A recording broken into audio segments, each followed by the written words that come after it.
Você sabia que uma das maiores ameaças ao casamento pode estar dentro da sua carteira?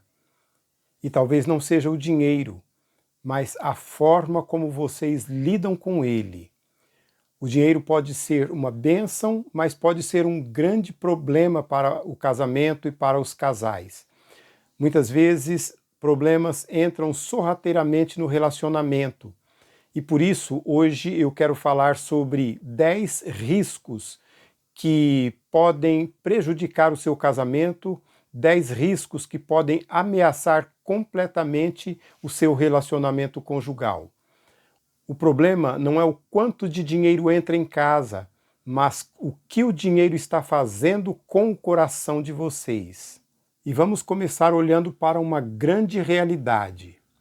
Em 2026, o endividamento da população brasileira chegou a 82% e 32% da população numa situação de inadimplência.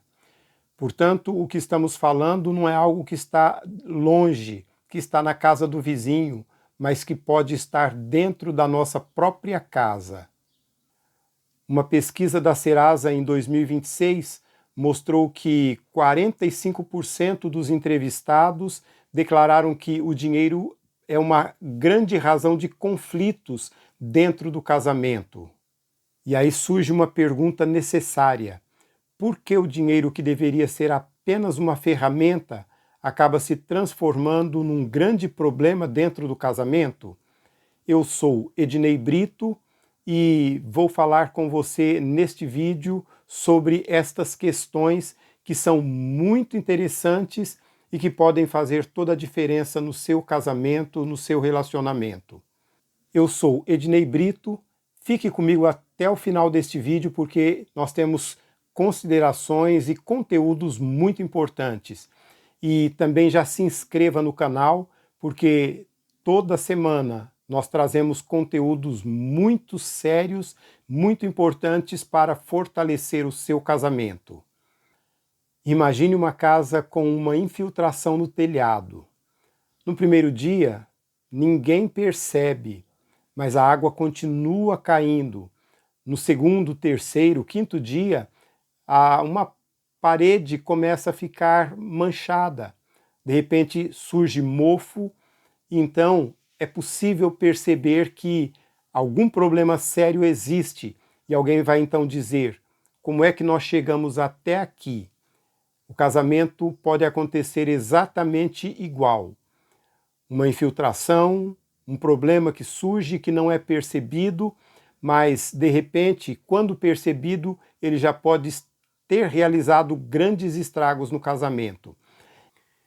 E a nossa proposta hoje, ao falar sobre finanças, é para que você receba neste vídeo muito conteúdo, de maneira que tenha condições, tenha as informações para tomar decisões, para seguir caminhos que talvez você não tenha pensado até aqui. Primeiro risco que pode afetar o seu casamento é dinheiro sem propósito. No livro de Provérbios, capítulo 29, o versículo 18, nós lemos: onde não há visão, o povo se desvia, o povo se afasta. Dinheiro sem propósito acaba também sendo um grande problema, porque quando não há propósito para o dinheiro entra e serve para pagar contas, serve para fazer as despesas normais da família, do casal. E a pergunta não deveria ser apenas quanto nós ganhamos, mas para onde nós estamos indo? Porque sem propósito o casal se perde financeiramente. E eu aproveito para fazer aqui uma pergunta: se não houver nenhuma alteração na vida financeira de vocês, onde é que vocês estarão daqui a 5 anos? Risco número 2, segredos financeiros. E aqui também eu quero trazer para você um texto bíblico, Provérbios capítulo 10, o versículo 9, que diz: quem anda com integridade anda com segurança, mas quem segue veredas tortuosas será descoberto. É um texto que traz para a gente a necessidade de clareza em todos os aspectos e no aspecto financeiro também. E esse segundo risco é muito sério. Aqui a gente tem uma questão que é infidelidade financeira. E como é que isso acontece? É uma conta que é feita sem que o outro saiba, uma dívida, é um ter cartão de crédito sem que o outro saiba. Então são aqueles boletos que só quem fez os boletos sabe. Toda situação financeira, quando alguma coisa é feita sem que o outro saiba, isso pode ser um risco terrível para o casamento, porque pode destruir a unidade do casamento.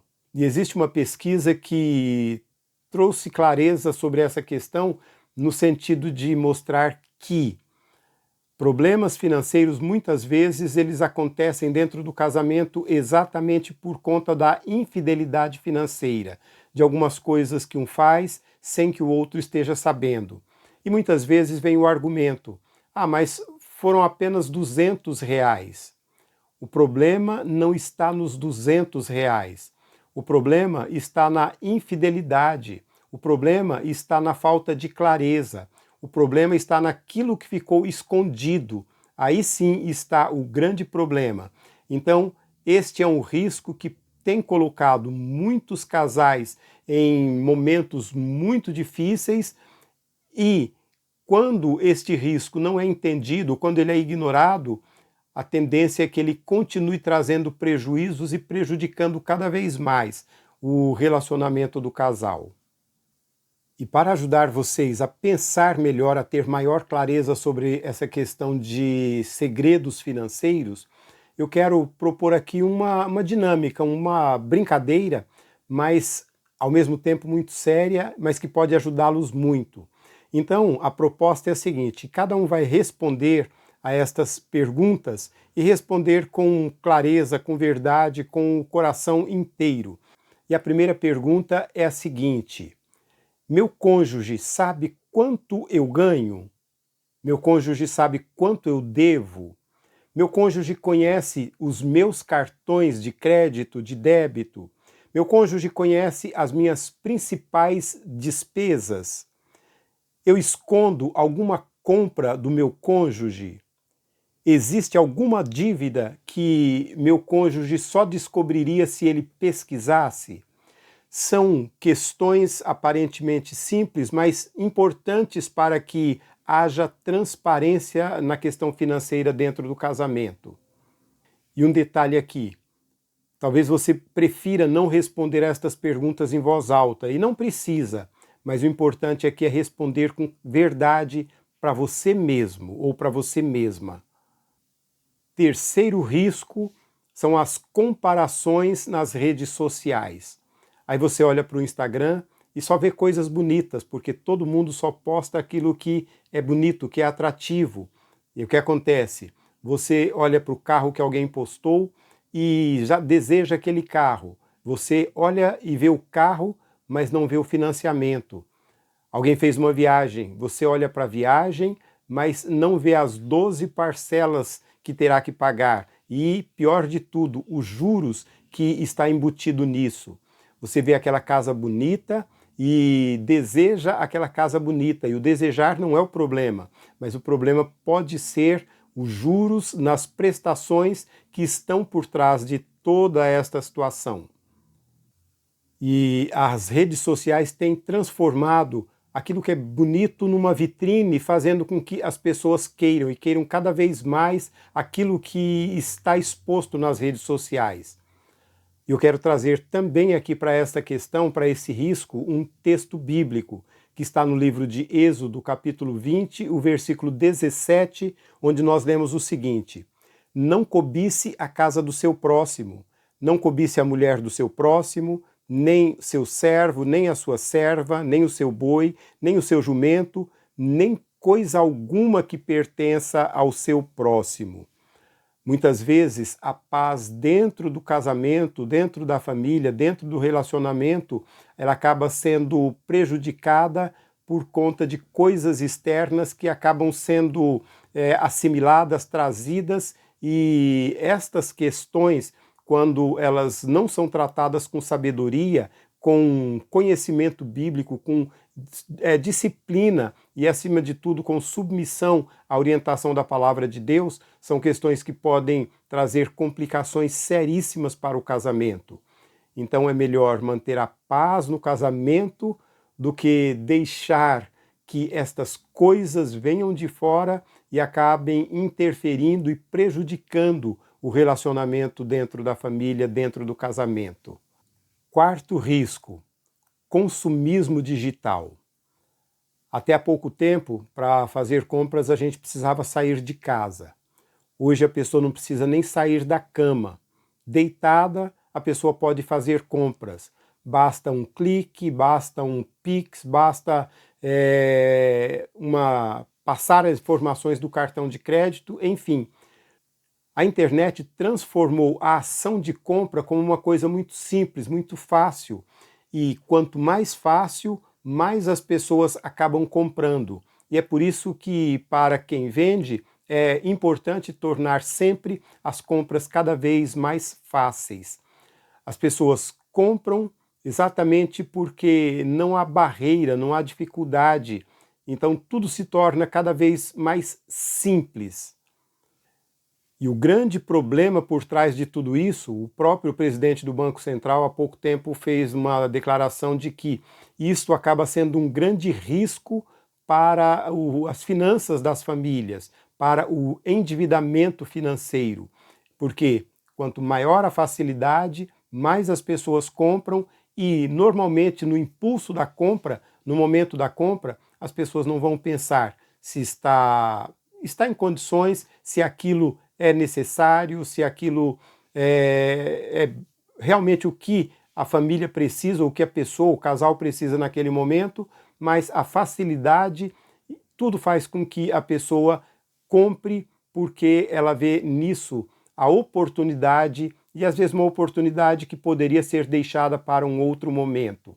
Agora, o que a Bíblia pode nos ensinar, ou o que ela nos ensina a respeito disso? E aí nós lemos no Evangelho de Lucas, capítulo 12, o versículo 15, o seguinte: Então ele lhes disse, cuidado, protejam-se contra todo tipo de ganância, porque a vida de um homem não consiste na quantidade de bens que ele possui.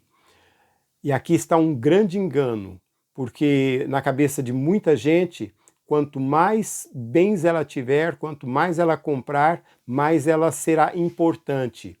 E o consumismo acaba fazendo com que muita gente tenha a necessidade de consumir, porque acha que quando consome, ela acaba fazendo, ela se torna mais especial, muitas das suas necessidades interiores acabam sendo realizadas através do consumismo.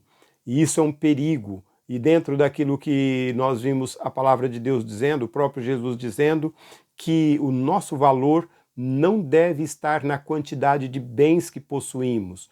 O valor seu é muito além daquilo que de material você pode conquistar. E a Bíblia nos fala para que nos acautelemos de toda avareza, porque nem tudo aquilo que a gente pode comprar, a gente deve comprar. E aí a pior situação é quando se compra aquilo que não se pode comprar. Porque se é aquilo que a gente pode, quando eu falo aqui o poder, até na questão financeira, nem tudo aquilo que eu posso comprar, eu deveria comprar. Porque nem tudo aquilo que as condições financeiras me possibilitam a comprar seriam coisas que seria realmente aquilo que tem importância para mim, para minha esposa, para os meus filhos. São questões que a gente precisa pensar muito bem antes de tomar a decisão de compra. E o quinto risco financeiro, esse tem sido realmente um risco.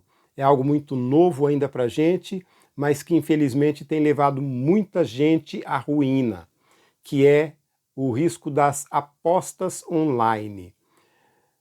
Muita gente tem entrado por essa aposta porque o que a mídia apresenta, né, é como se uma coisa assim muito fácil, um investimento até que muitas vezes é apresentado como uma coisa simples e vantajosa, acima de tudo vantajosa. E as pessoas, quando fazem a primeira aposta, elas pensam o seguinte: bom, vai ser só uma vez. Depois elas dizem o seguinte: agora eu vou só apostar mais esta vez para recuperar o dinheiro que eu perdi. E depois se eu ganhar, eu consigo pagar as minhas dívidas. E assim a pessoa, sem perceber, vai entrando numa situação onde cada vez a sua realidade financeira vai ficando mais comprometida. De acordo com a Secretaria da Fazenda, em 2025, foram depositados nas casas de apostas 220 bilhões e 600 milhões de reais. Tudo isso, as pessoas, esse valor é grandioso, né? As pessoas apostando. E ainda esta mesma informação diz que em torno de 9 milhões e 250 mil pessoas mensalmente realizando apostas, essas apostas online. E as apostas são apresentadas como uma oportunidade financeira.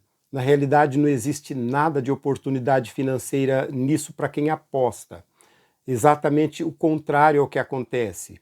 Porque a pessoa achando que está tendo e se aproveitando de uma oportunidade financeira, mas pesquisas também indicam que uma boa parte dessas pessoas estão endividadas, inclusive que parte dessas pessoas, um percentual relativamente grande dessas pessoas, acabam fazendo empréstimo para apostar nas bets.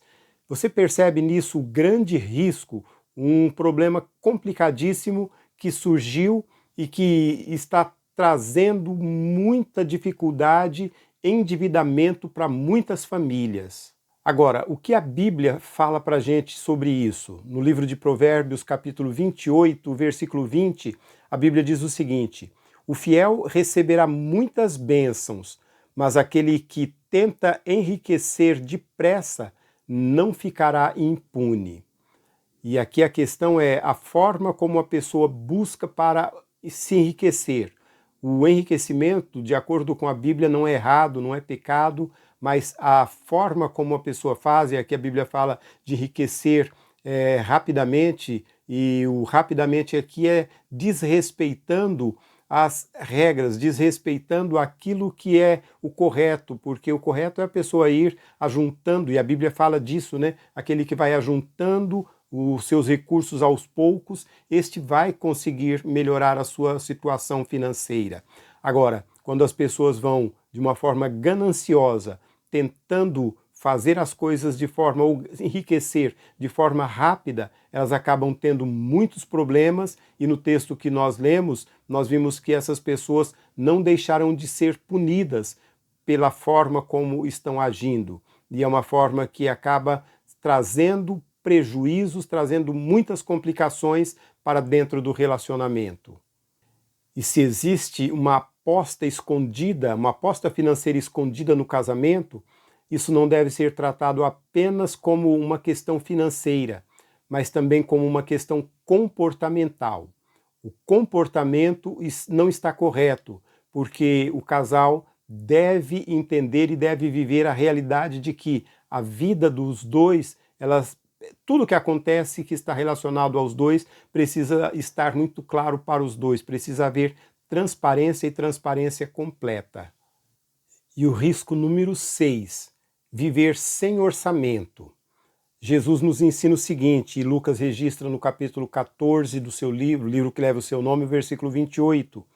Qual de vocês, se quiser construir uma torre, não senta primeiro para calcular o preço e verificar se tem o suficiente para completá-la? Jesus aqui está falando sobre planejamento. A gente vai fazer alguma coisa e é importante que a gente planeje. Vamos fazer uma viagem, vamos comprar alguma coisa, qual investimento, enfim. Jesus está falando aqui de planejamento para que as realizações elas sejam feitas dentro de um planejamento.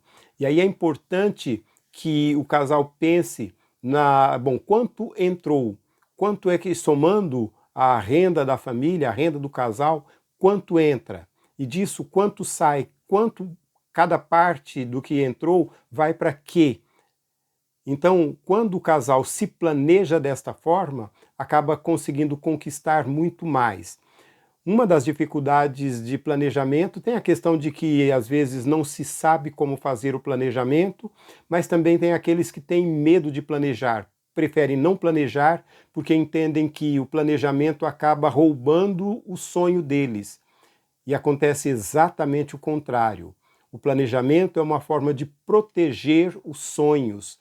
A realização dos sonhos, elas serão muito mais seguras, muito mais reais, né, quando o casal se planeja, quando o casal pensa, organiza as suas finanças, colocando em uma forma ali, numa planilha digital ou física, enfim, mas que o casal faça o seu planejamento, o seu orçamento. Sétimo risco financeiro: meu dinheiro, seu dinheiro. E o problema não está em cada um ter uma conta bancária separada, mas o problema está na forma como administra. Porque quando o dinheiro do marido é o dinheiro dele, o dinheiro da esposa é o dinheiro dela, e cada um administra o seu próprio dinheiro da sua maneira, não está havendo nesse casal aquilo que a Bíblia diz, e serão os dois uma só carne. Então, o ser uma só carne é amplo, e muito mais amplo que apenas a questão física. Então, a questão financeira também faz parte disso, de ser os dois uma só carne, da unidade do relacionamento conjugal. Vocês administram o dinheiro de vocês como indivíduos ou como equipe? Porque como indivíduo, cada um faz do seu jeito. Como equipe, as coisas são conversadas, são acertadas, e a Bíblia diz que na multidão de conselhos está a sabedoria. Quem faz sozinho, do seu próprio jeito, possivelmente terá muitos problemas e problemas que talvez não saiba como resolvê-los. Então, olhe para a sua vida financeira e pense nela como um trabalho a ser feito em equipe. A administração, desculpem aí, a administração financeira do casal deve ser feita como equipe e não como indivíduo. Risco financeiro número 8, não ter reservas. E aqui também a gente tem uma orientação bíblica. No livro de Provérbios, no capítulo 8, ou melhor, capítulo 6, versículos de 6 a 8, diz o seguinte: vá à formiga, ó preguiçoso, observe os caminhos dela e seja sábio. Ela não tem chefe, nem supervisor, nem governante, e ainda assim armazena suas provisões no verão e na época da colheita ajunta o seu alimento. A formiga é colocada aqui pelo sábio Salomão como exemplo para nós. Exemplo de um ser pequeno, sem uma organização como nós temos, mas que sabe fazer aquilo que precisa ser feito na hora certa. Ou seja, ajunta no momento certo para que quando chegarem os momentos difíceis, então ela junta na época do verão para que no inverno ela possa passar todo o inverno com tranquilidade. A necessidade de que uma família tenha uma reserva financeira é porque a gente não tem controle de todas as situações da nossa vida. Exemplo, a gente vai perder o emprego quando? Ou quando pode acontecer uma situação onde a família ou o casal tenha que ter despesas maiores do que as despesas previstas. São questões, uma enfermidade, uma perca de trabalho, do emprego, são situações que não estão no nosso controle. E quando acontecem estas coisas, sem que a família tenha se preparado para isso, pode se tornar um grande problema. E pense o seguinte: se a renda principal de vocês fosse perdida agora, por quanto tempo a família conseguiria manter, pelo menos tendo o básico? Por um mês? 6 meses? Um ano? Por quanto tempo? Você percebe nisso a necessidade e até a importância de ter uma provisão, de ter recursos para emergências que podem surgir a qualquer momento? E tudo isso que eu estou falando aqui não deve ser visto como uma questão para produzir medo, mas para produzir responsabilidade, para levar o casal a se organizar, a pensar em ter reservas. É como a formiga, que enquanto ela pode, ela trabalha e ela faz reservas para os momentos difíceis, para os momentos adversos. Risco financeiro número 9. Ajudar todo mundo e destruir a própria casa. Tem gente que não sabe dizer não. E agora a situação fica muito mais complicada se o casal não souber dizer não. Porque aí passa aquela imagem de o casal bonzinho ou da pessoa bonzinha e muita gente vai tirar proveito disso. Existem muitas pessoas que se aproveitam daqueles que não sabem dizer não e aí acabam tirando da pessoa aquilo que deveria ser dos dois. E a situação pode se complicar quando não é respeitado aquilo que nós já dissemos antes, de ao invés, não ser um só administrar os seus recursos, nem mesmo o recurso do casal, mas que isso seja feito com a aprovação de ambos, que os dois concordem.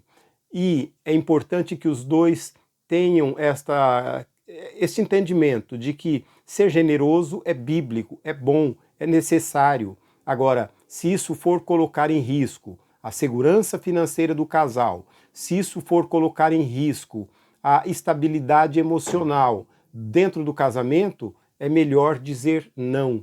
E aprender a dizer não em situações assim, sem ficar com a consciência pesada, porque Deus é aquele que está interessado na manutenção do seu casamento e não na destruição dele por conta de questões financeiras e de nãos que deveriam ser ditos e que não são ditos, e que quando eles não são ditos, as complicações normalmente vêm. Então, às vezes é alguém do lado da esposa ou alguém do lado do esposo que se aproveita da situação, às vezes tem necessidades, e a gente podendo ajudar, a gente deve de fato ajudar.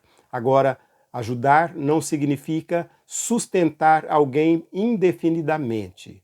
E o risco financeiro número 10 é colocar o dinheiro no lugar de Deus. Veja comigo o que Jesus diz e está registrado em Mateus 6, versículo 24. Ninguém pode servir a dois senhores, pois odiará um e amará o outro, ou se dedicará a um e desprezará o outro. Vocês não podem servir a Deus e ao dinheiro. E aqui nós chegamos a uma situação que pode ser o coração do problema. Onde é que está o seu coração? Porque às vezes o coração está no dinheiro e ter dinheiro não é problema. Enriquecer não é problema. Querer enriquecer, querer melhorar de vida, mudar de vida, nada disso é errado.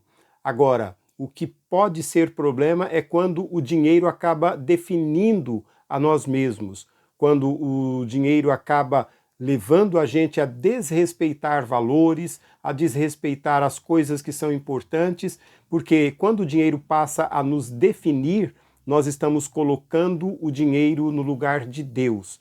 E Jesus não diz que é errado ter dinheiro, mas o que ele diz aqui é que ninguém deve servir a dois senhores. Ou vai odiar, né, ou melhor, aborrecer a um ou ao outro, mas não dá para servir aos dois de forma igual.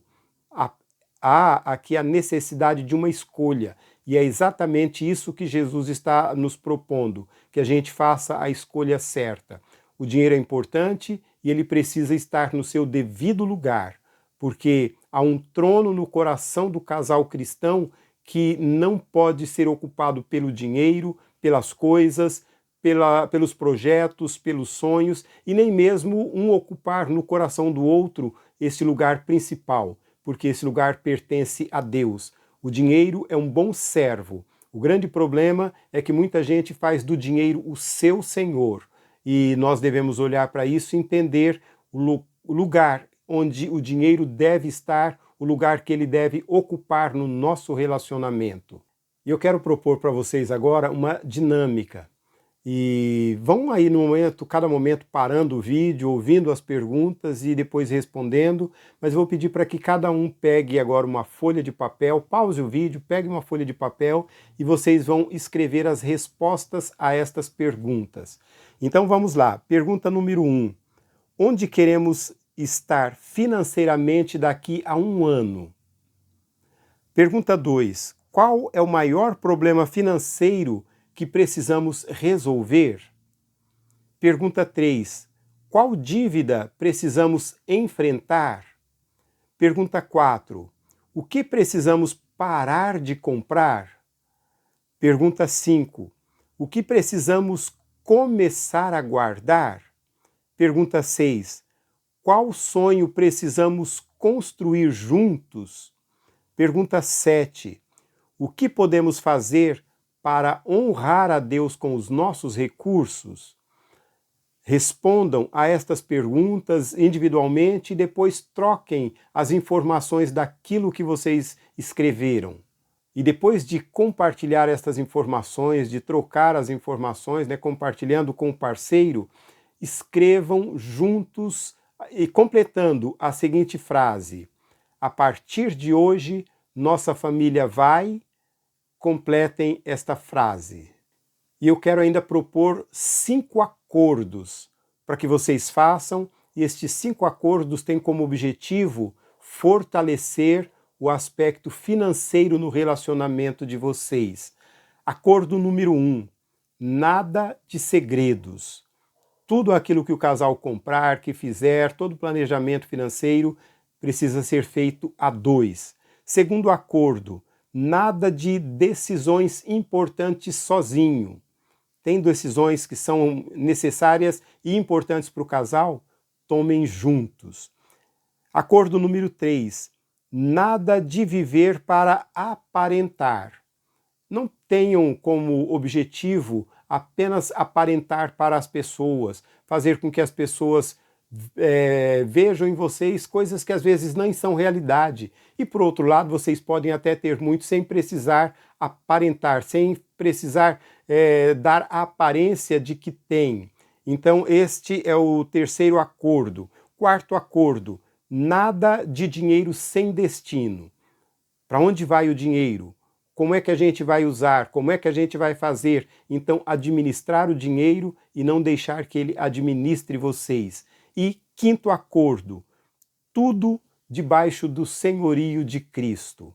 E aqui está o grande segredo para um casal abençoado e viver de uma forma abençoada também neste aspecto financeiro. O dinheiro também debaixo do senhorio do Senhor Jesus. Façam estes 5 acordos e vivam cada dia, cada mês, cada ano, confirmando esses acordos, e eu não tenho dúvida nenhuma de que vocês vão ver bênçãos e mais bênçãos na vida financeira de vocês. E nós temos um grande ensinamento de Jesus a respeito dessa questão. Em Mateus 6:21, ele diz o seguinte: pois onde estiver o seu tesouro, ali estará também o seu coração. Muito mais que falar sobre dinheiro, Jesus está falando sobre coração. Onde estiver o seu dinheiro, ali estará o seu coração. Ou seja, o coração acaba sendo seguido pelo dinheiro. Então, como é que está o nosso coração em relação a essa questão das finanças? Como é que nós estamos administrando? Como é que estamos nos portando? Então, o coração, ele faz a diferença. O coração, a forma como, e aqui coração, sentimentos, as nossas intenções, como é que nós estamos trabalhando isso em relação às nossas finanças. E diante disso, a grande pergunta que eu imagino que Deus está fazendo para todos nós não é quanto dinheiro nós temos, mas o que nós estamos construindo juntos. Porque casamento é isso, é ser uma só carne, é construir juntos, inclusive financeiramente, o patrimônio, o casal construir juntos. E talvez esta seja a grande pergunta de Deus para nós, e Ele espera que respondamos: o que estamos construindo juntos? Porque Deus que criou o casamento, Ele não criou o casamento para que seja um lugar de competição.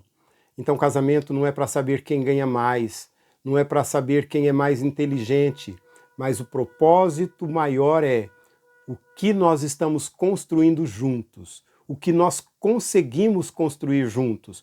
E quando eu coloco aqui o que conseguimos, é porque nessa questão de construção e no aspecto financeiro, como nas outras áreas do casamento, cada um precisa muitas vezes abrir mão de alguma coisa. Então, o que nós conseguimos abrir mão para que construamos juntos? Porque mais importante do que ganhar muito, e na realidade o que importa não é se vocês ganham muito ou se ganham pouco, mas o importante é o quanto existe de verdade nos recursos financeiros de vocês, na administração financeira desses recursos, o que existe de compartilhamento, de lealdade e, acima de tudo, o que existe de submissão a Deus, à palavra de Deus nessa questão financeira relacionada ao casamento. Que Deus abençoe o casamento de vocês. Se inscreva aqui no canal e tenha certeza de que toda semana você terá aqui no nosso canal, no canal Uma Só Carne, você terá informações muito valiosas, conteúdos muito significativos para tornar o seu casamento muito mais forte. Porque quando Deus restaura corações, casamentos recomeçam. Deus te abençoe. Até o nosso próximo vídeo.